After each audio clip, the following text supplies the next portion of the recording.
Malcolm-Jamal Warner's having a really interesting situation right now. Speaking of prenups, and of course this is posthumously. We lost Malcolm-Jamal Warner last year, a year ago. Rest in peace to him and his memory. Rest indeed. His widow is suing the estate. The reason is there's a family trust managed by Malcolm-Jamal Warner's mother. That's where the money is. That's what's managing everything. The widow, Malcolm-Jamal's wife, is saying, look, we had a prenup, and he never lived up to the terms of the prenup. And because he never lived up to the terms of the prenup, I need money from the estate. What terms did he? One of them was, the big one was the insurance policy. Mm-hmm. He never had an insurance policy. I'm pulling up the rest. He never had an insurance policy with her as the sole recipient or beneficiary of at least $1 million. Okay.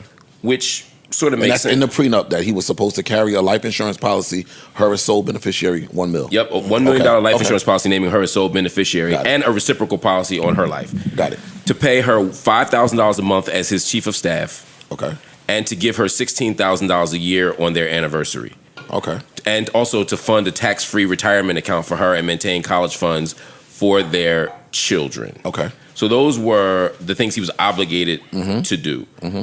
So I'm watching people on the internet respond to this in a lot of different ways. Some people think it's in poor taste to sue the estate. Mm-hmm.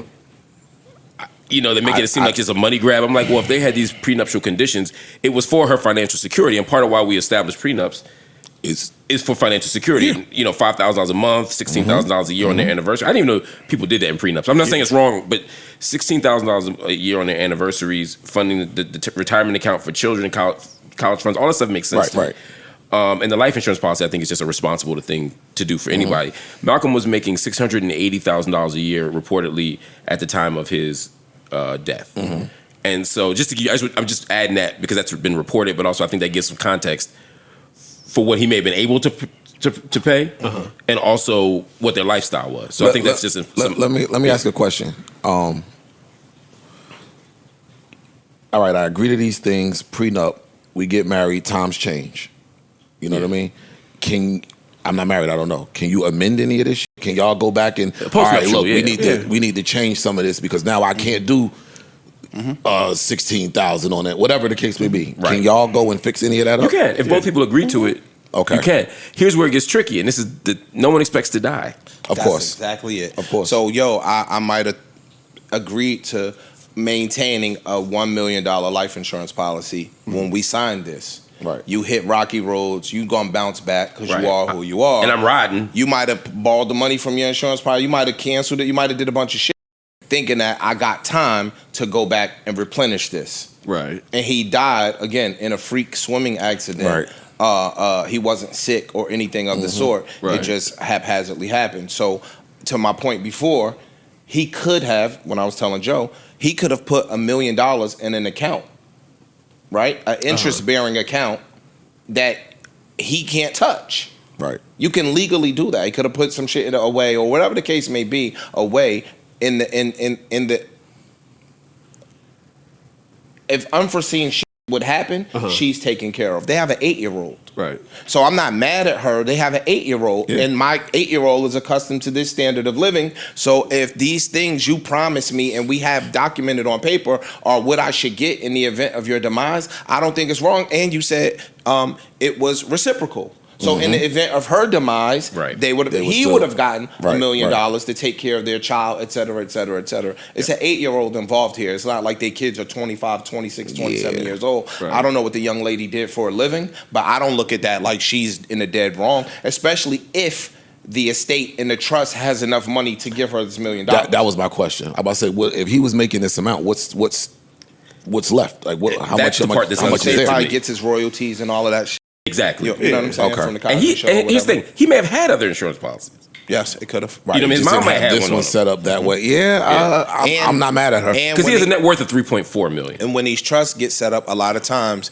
the trust is the beneficiary of the insurance policy. Like that's something that the wealthy people do. Like they set it up to where that's smart. The individual Parks is not the beneficiary. The blah blah blah blah blah trust is. Okay. You know what I'm saying? And so the trust will get the bread and then allocate it accordingly. Yeah. Interesting. That's the Rockefeller shit. I just That's a hate, good one. and I don't know their situation. I don't know who's right and who's wrong in this. I just want everybody to be okay, but it's just. Is there a right and wrong? I don't really. I don't know. Let me say this: it's being presented by the media in a way that's making it seem like there's a battle between the mom and her.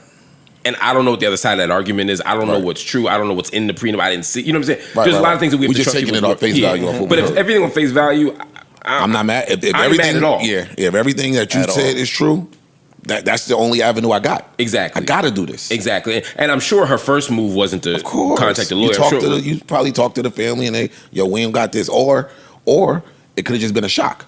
Right. You know, wait, what do you mean there's no life insurance policy? Right. What do you mean is that, wait, what happened? Yeah. Okay, so what do I do? Right. Well, the only option is you're going to have to sue the estate. His wife was his assistant and his chief of staff during their marriage. Okay. And that's what he wanted. And that's why she wanted that monthly salary.